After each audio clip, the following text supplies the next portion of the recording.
most teams are 35 to 50% down, in terms of production over the past 2 years based on this market shift and all these interest rate increases. So I think for a lot of them, instead of, spending, they're pulling back, right? So they have to rein back, and they don't necessarily have the funds to be able to invest in these things.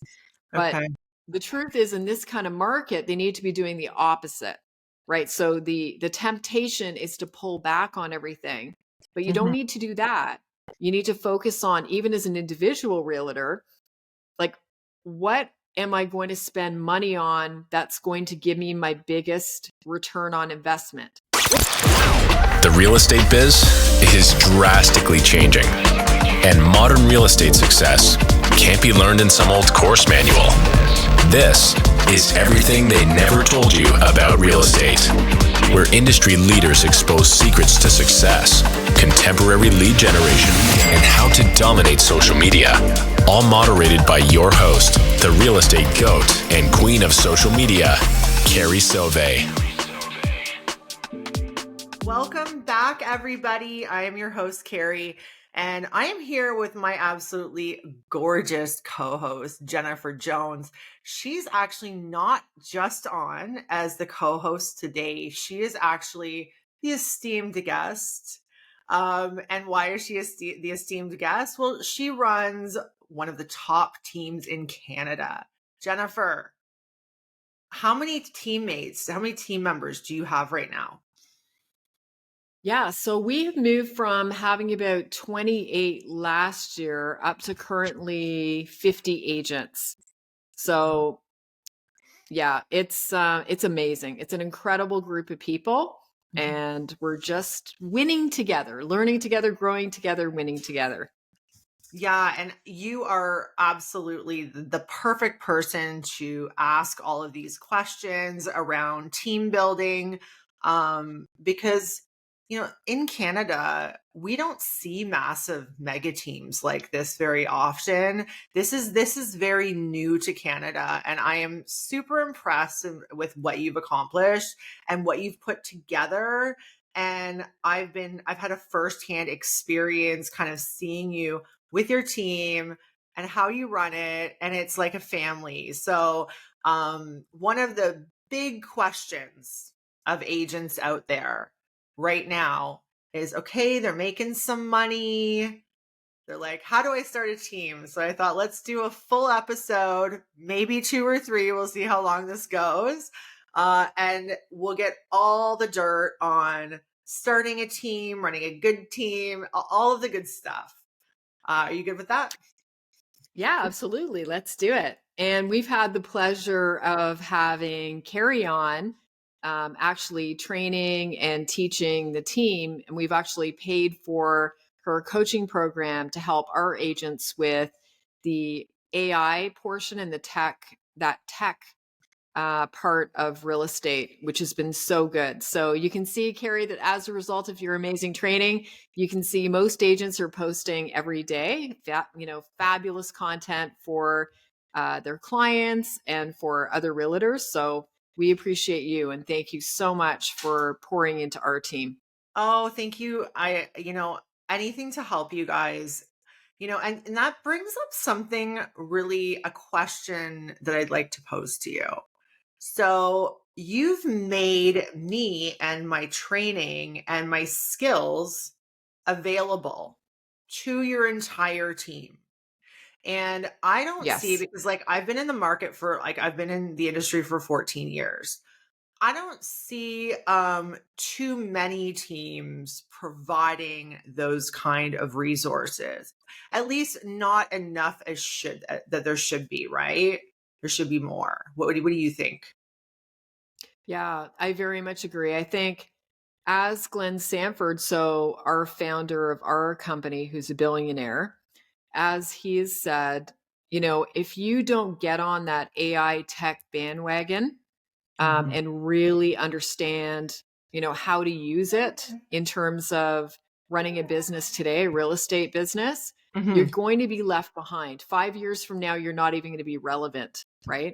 So I think for me, it was that like listening to Glenn and really implementing, okay, how do we get this going? Like, how do we actually get on the bandwagon? I feel that sense of urgency for myself. Anything that I really feel is critical for the team to have going forward, I always want to be on that bandwagon to be going first. Mhm. And you've been able to do that for our team. I feel like if you haven't already and you don't get on that program ASAP, the challenge is you're not going to be able to catch up. Like, we're already so much further ahead because of the training that you've been pouring into the team, that for someone else, if they don't get on it super quick, we're going to be so far ahead. Right. So that's kind of my 100%. messaging. Yeah. Yeah, Yeah. 100%. Now, I want to bring something up. The team leaders that are not providing these resources and equipping their team members with these skills, I always wonder why. You invest in your people, because if they make money, then you make money. And this business, especially in my mind, this business, if you're running a team, there's a certain amount of investment involved. And I for one do not see enough team leaders investing in their business and their agents. Yeah. And I think that comes from like leadership down, right? So it could be that maybe with some of these other companies, that message how important AI and tech is, like the emerging new tech, the emerging new, the apps and everything else that that you've been counseling us and training us on. I feel like maybe it's not coming down from their leadership. So if it's not stemming down from their leadership, they don't actually believe it's that important, right? Because Yeah. they're looking to their leaders to kind of, light the path, so to speak, right? Yeah. So I feel like it's probably that, and also the pinch on finances. So teams, sitting with John Cheplack in these top 50 groups, that's been something that our company has provided, to the top team players for North America. And I found, as he was saying, and I agree with this, I think most teams are 35 to 50% down, in terms of production over the Mhm. past 2 years based on this market shift and all these interest rate increases. So I think for a lot of them, instead of, spending, they're pulling back, right? Yeah. So they have to rein back and they don't necessarily have the funds to be able to invest in these things. But Okay. the truth is, in this kind of market, they need to be doing the opposite, right? So the temptation is to pull back on everything, but you don't Mhm. need to do that. You need to focus on, even as an individual realtor, like, what am I going to spend money on that's going to give me my biggest return on investment? So from my perspective, it's not things like, I mean, how well does this work for you, Carrie, right? Oh, let's go put up some billboards. Let's put up some bench signs. Let's, like, just, it's so old school, right? Yeah. The truth is that 98% of people, when they're looking to, hire a realtor or just buy property or sell property, they're looking online, Yeah. right? They're looking online, and they typically and statistically work with the first or second realtor that they meet. So where does it make sense to spend money? It makes sense to spend money on AI, which is going to push you up in front of those clients you want to be in front of quickly, right? Yeah. And strategically. And so I've put that ad spend, that focus on the AI and, really making sure our agents are cutting edge, and therefore using that even to help bring in buyers for the properties we have. You shared an amazing tool with me that I'd shared on stage at the Icon Breakfast back at EXPCon in the States. Yeah. And it was on taking the market stats, loading it up as a PDF, and AI would go through and actually create, like, saying, okay, in this particular market area, these are the sellers right now you should be targeting. Mhm. And these would be the 3 most common objections that you're going to face with that seller. And then these are scripts to overcome the objection. And then here's a marketing campaign for that as well, right? So I feel Yeah. like, guys, if you don't know this stuff and you don't know how to do it, unfortunately, you're going to get left behind. So I think Yeah. for team leaders out there, instead of worrying about spending money on all this other stuff, put the focus into the tech side, because the reality is that's where the world is going, right?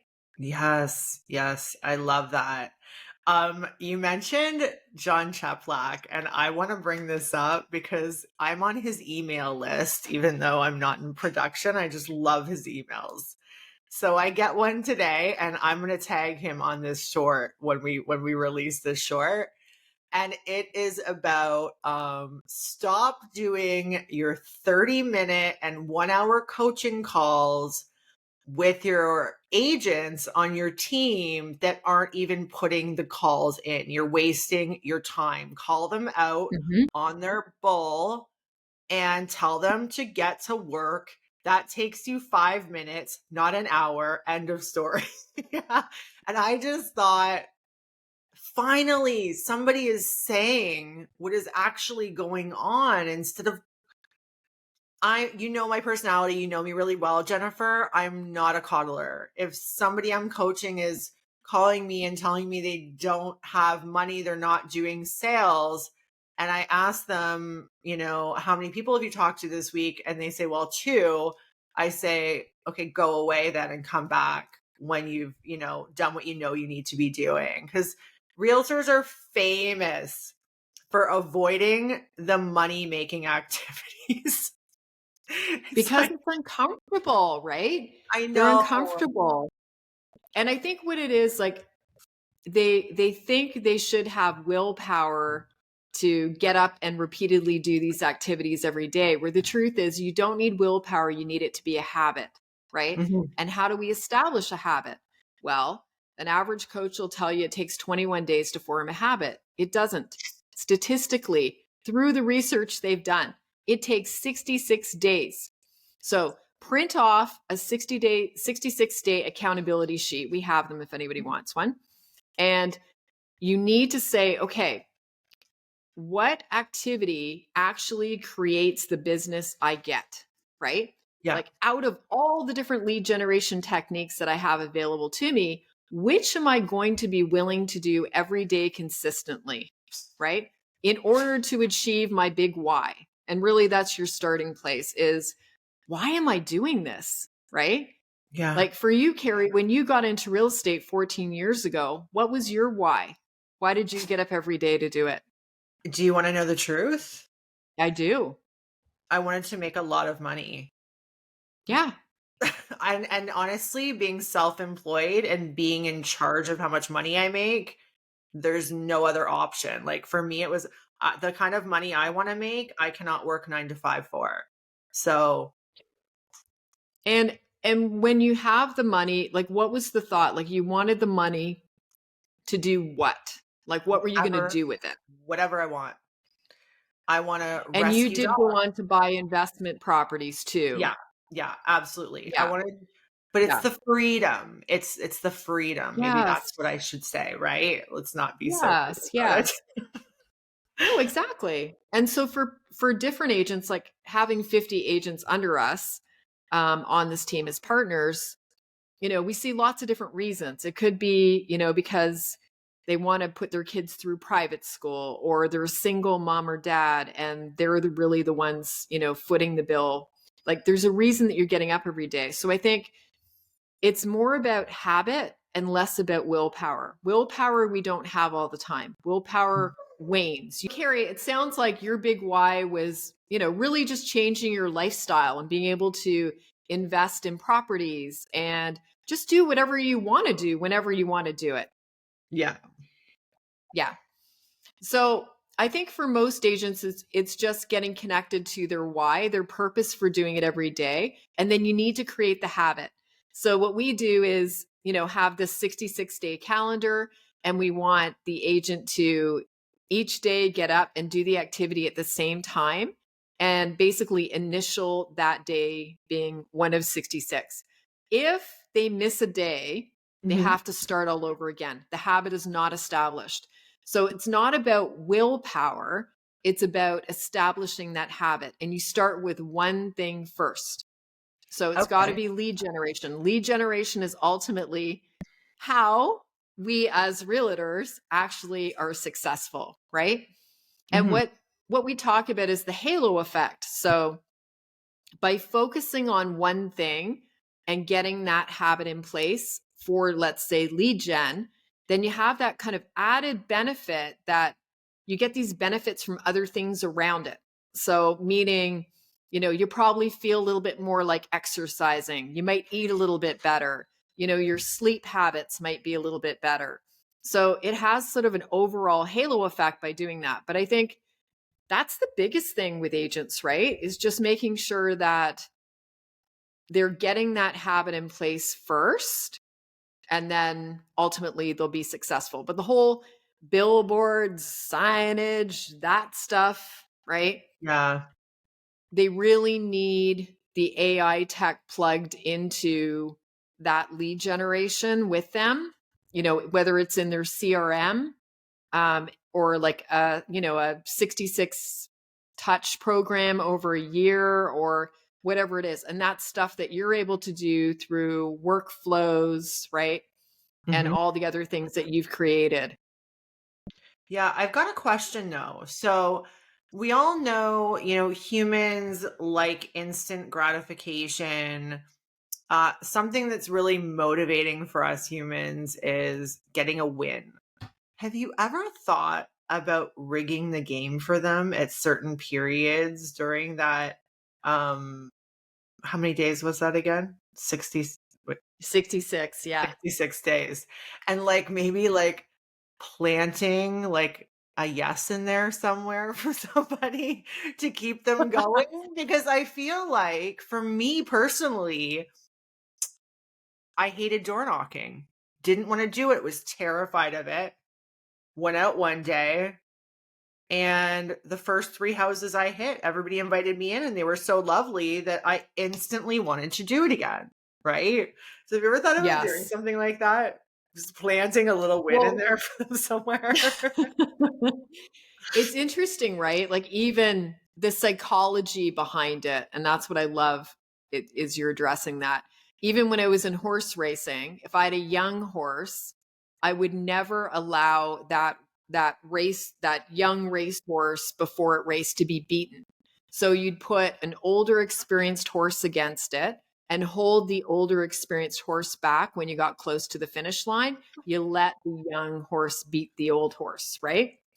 Because psychologically, if a young horse, continually is beaten, they will lose, right? It's like they don't believe they can win anymore, right? Oh my So I God. feel like, yeah, with agents, it would be similar, but the truth is if they're doing the lead gen activity, so we give support. We have like JJ Team Assist. We have senior agents that will go door knocking. They can jump onto our live dials, 9:30 to 10:30. They can dial through, paid leads of people who put their hand up and said, yes, please, I'm interested in something. So when they're doing it every day, they're going to get those wins naturally. And then they've got the support from the senior agents to, shadow them out to appointments, kind of guide conversation, give them feedback after, and same thing on the live dial. So I feel like they're getting, those little wins because statistically it's just a numbers game, as you know, right? Yeah. It's simply, 1 out of every 10 people you have in conversation every day, you're going to be able to move them to some kind of appointment. So we have the numbers on everything, on door knocking, on dialing, on, any form of lead gen of what it takes, how many hours that's going to be to convert. Same thing with open houses. So I feel like it's just a numbers game. It's just like following Yeah. the numbers. You're going to get some success, and then you need to amp up your skills, which means, more script and role play, right? Of practicing conversation. And this is not like, I always used to say, I don't use scripts, right? And I remember one time, after a couple years, I'd made like 1.1 million on my own, right? So I'm like, I don't use scripts. And then this coach from the US goes, do you repeat the same thing over and over? I was like, yes, I do. And he said, those are scripts. And that was like the light bulb went off. I was like, oh, right. So it's like dumb, right? You have those dumb moments. So then I realized, oh, there's value to these things. Like when you start going into them, you realize it's along the same lines. Like this is just common sense that we're using, right? Mhm. And what is truly best for the client with that particular scenario. However, it gives you more of a guided conversation. And we Mhm. truly believe that the quality of your questions determines how much you're paid, right? So we really focus on questions. So you want to ask the questions that lead the client to the result instead of talking, right? Because it's frankly boring, right? And that way the client too is not buying into what you're saying. In the back of their head, they're disagreeing. So you want to be able to ask questions that where they own it. When they author it, they own it, right? Yeah. Yeah, I like that. And people don't want to hear us just talk continuously anyways, right? I had a really interesting call with somebody that I'm coaching on AI and social media today. And I said, listen, you gotta what first of all, what's your value proposition? She didn't know what her value proposition was. And I said, do you want to Yes. do agent attraction and use AI for agent attraction? That's great. You need to figure out your value proposition.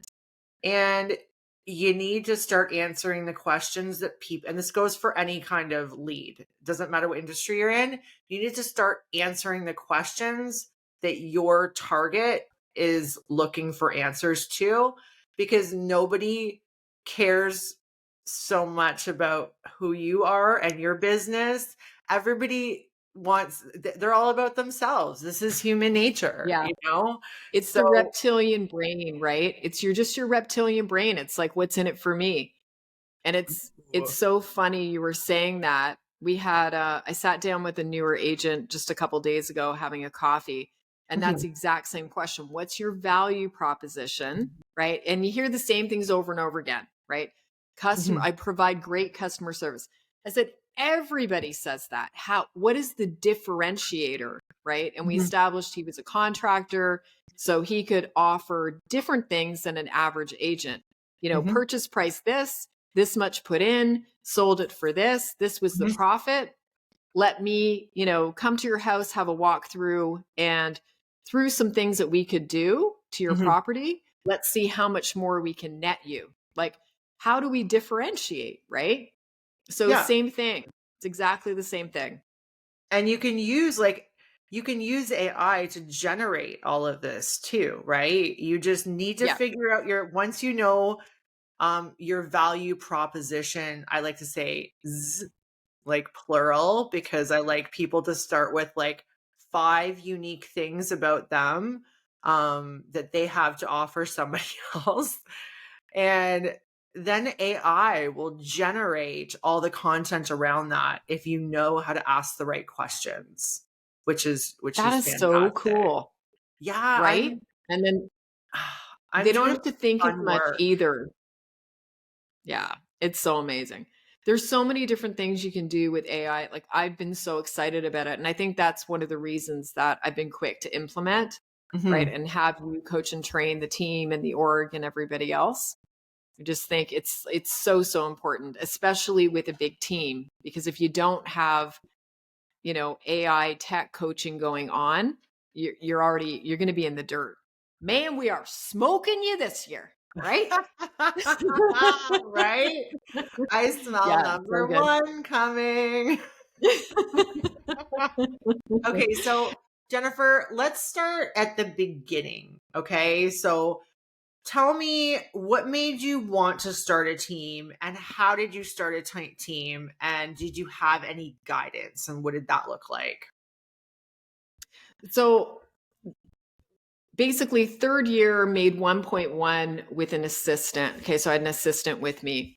And at that point, I wasn't able to service the clients at a high level anymore. I was losing my ability to like respond instantaneously and just be the same customer service person I was before.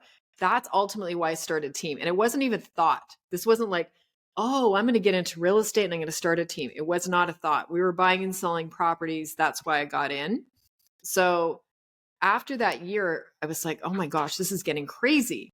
And I actually had an agent, Anna, who's still with me today. So that's 7 years she's been with me. I know her, yeah.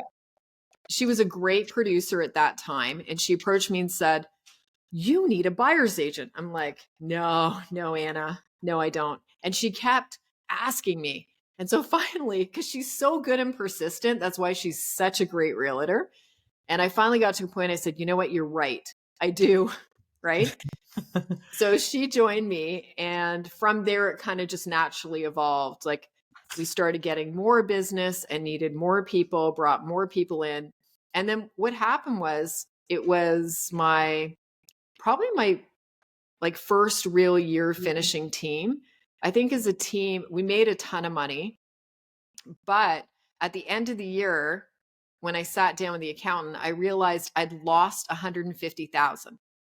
So, me who made 1.1 million the previous year, I'd lost 150,000 on the first time I tried to run team. So I had to reassess, right? It was like, okay, I have no business running team until I figure out how to run a team successfully from someone who's already running one, right? So I went to the top team at that time. Again, you're exactly right. There were not like, there's more Canadians now, but at the time there was almost none. So I ended up going and we shadowed a team in Austin called the Loken Group. They were amazing. They, at that time, had done 2,100 deals in a year. So we went down, actually looked at, okay, what are their systems? What are their processes? What kind of software are they using? And we took all of those things that they graciously shared with us, came back up, implemented it all. And I had to go back to the team and, ego in hand and say, okay, guys, I have screwed up, right? We made money, but us personally investing in this lost 150,000. So I can't have these generous splits that we have going forward and continue to pay all of these things that we've been paying, right? And I share all my business. Even from the beginning, whatever listing I got, which was a lot, I would always co-list another agent on it, right? At 50-50. So at that point, we shifted the whole model. And from there, it just started to explode. So the one thing I would say is like running a team it's great if you love people and you want to see them win. If you love to see people win, it's awesome. If you're planning on getting in to make a whole bunch of money, you're in the wrong lane in the business. Okay. So you would be more profitable probably as a top producer with maybe one or two other agents helping you with an admin. You'd be way more profitable. When you're running big teams like this, the expenses are so big. And when you hit a market like we've had for the past 2 years, like all these teams in North America have found out, as John Cheplack says, down 35 to 50%. We've been blessed. We haven't gone there. We've been like 25% down. But, it's like a huge jumbo jet that you can't change course so quickly. So even though the writing was on the wall, you would remember, 2 years ago, end of February, they opened up. I think the first indicator was they said, we're taking the COVID restrictions off, right? Yeah. And as soon as they did that, all our clients were saying, we're going to travel, we're going away, we're going to do this, we're going to do that. So we started to see the writing on the wall at the time, which was like, oh my God, people are going to leave, right? So we started making line by cuts. But the reality is, so many teams in North America over the past 2 years have not taken, the team lead has not taken a salary. or they're pumping personal money into them to keep them afloat, right? So Wow. I think it's important to understand, like, why would you want a team, right? Mhm. And then understanding you're not likely to be as profitable. However, you're going to get so much more back in terms of like real satisfaction and joy from seeing other people succeed, right? Yeah, and you know what? I love that you're being so honest about this because I don't hear any other team leaders getting really, deep and honest about, maybe the negative aspects of having a large team. So, thank you for that, and I'm sure the listeners are really going to appreciate such a transparent look at this, right? But that's what we're here for. Welcome to EXP, guys, where we just share everything and we don't hoard the secret sauce. So, you want to know something, just ask somebody. And I'm probably about 99% sure that you're going to get your answer, a real answer.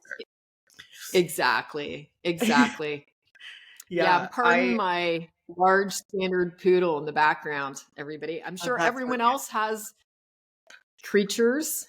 Of course they So, do. yeah, I think what teams are great for is, especially for newer agents getting in the business, Mhm. getting that like training and support and mentoring and Yeah. ability to get leads that actually can make them or give them the opportunity to actually become a successful agent. And I would say, like, for us personally, that's what we're great at. We have a proprietary JJ Team boot camp, so we're excluded from the other EXP boot camp because of our program. And we have a really great track record on bringing new agents and turning out successful agents at the end, right? So Yeah. I feel like if you're a new agent, a team is a great place to be. And even for the experienced agents, you would think the vast majority of them, as they get better and better, would leave, right? But they Mhm. don't. And the reason for that is because they're getting administrative support, they have management help, they have marketing help, you know, they have staging, they have photography. All of these things are done for them to leverage them to do more business, and they get the coverage. So while they're away on vacation or they have a sick child, they've got the coverage from the team to be able to still do business while they're, dealing with life. Yeah. So, yeah, teams Can are I great. bring something up though? Okay, so I have, created relationships with agents, newer agents within the first 2 to 3 years of their career that when I meet them, they have just left a team. And there's too many teams out there that don't know what they're doing and they're not a real team. So that's what I want to talk about right now. There's no leads for them. This is a solo agent that had a good COVID year and wanted to build a team and maybe didn't have the support to figure out how to do it properly. And now it's affecting the agents that are joining them. So it's really putting a bad taste into these agents, a lot of agents' mouths, joining what they think is going to be a supportive team and getting nothing and giving everything. I've seen a lot of that in the last year, Jennifer, because it kind of lines up Yeah. with how COVID was. Now we have these agents that boomed during COVID and started a team, but couldn't Yes. support it, especially when the market started to normalize again, right? Yeah. And you're so right, Carrie. That's exactly what I'm hearing. So, I think you have to be careful when you're joining and asking the right questions, right? Mhm. And also speaking with other agents that have been on that team for a while, like Mhm. years, in order to get a sense of like how is it really set up. The other big thing like for me, we have morning meetings Monday to Friday. So Monday statistics 9 to 9:30, Tuesday, Mhm. Thursday we do script and role play, Wednesday is a training, and Friday morning's a training, right? So I feel like, you know, you have to have, they need the right people in place. If it's one agent kind of trying to run it on their own, while they're managing their own business, it's going to be very difficult for them to consistently run those meetings or run a live dial or have people doing marketing and posting, right? You if you go into some of the bigger teams that are running more like a business, like it's an Yeah. actual business with a management team in place like ours, you have experts in every area, right? Who are Mhm. managing those things. And that therefore it leverages you to focus on what you need to focus on as a new agent, which is just getting out and doing business. So they also have to lead sources, right? So are Mhm. they paying for leads? Are they, do they offer opportunities with open houses? Like, do they have agents that will go out with you door knocking? Or what is it they're doing to help generate business? There should be evidence of involvement in community, right? They're doing community service, they're giving back and participating within the communities they're selling in. So I feel like you have to look at the big picture. If it's one agent starting out or a couple agents starting out with a team, they may be great. And are they also willing to share the business? Because so many agents are not willing to share. I think the best ones are the ones that go, okay, I've got this business. I'm going to add you to it. I'm going to train you on this listing or with this buyer. I'm going to train you. And then you're going to end up working with clients on your own, right? Like that's the idea. So you need to watch me. Like I teach it. You watch me. I watch you. And now you go do it on your own, right? Mhm. So if the agent doesn't have enough business, how can they possibly take care of somebody else, right? Yeah. Without some kind of paid lead source. Yeah, Hmm. and that's where I went wrong. So I had a team before Jennifer. I had the first female team, all female team in my area, and this was years ago. I switched brokerages because the brokerage that I was at, when I told them I wanted to build a team, they were like, "We don't know anything about that." Like nobody had teams. So I didn't have any guidance. And I had to figure it out for myself and I failed miserably. I ended up, like you said, making less money. I didn't mind for the Hmm. first 2 years because I had a lot more time. So the ratio of that time to money actually made up for that. But obviously as time went on, got less and less, right? But the reason was because I wanted to make sure that my agents ate before I did, if that That's makes right. sense. Yeah, And exactly. yeah, I just couldn't see any other way. And I just ended up dissolving the team because I'm like, this doesn't make sense anymore for me. Um, No, yeah, so and it's that's the hard. thing. That's the piece of it, right? People think, oh, I'll make more money. Or let's say in your case, you were a high producing agent doing that. In a lot of cases, it's like the agent doesn't do a lot of business and thinks it would be a great idea to start a team, right? Mhm. So I feel like you have to be at kind of a minimum of 50 deals a year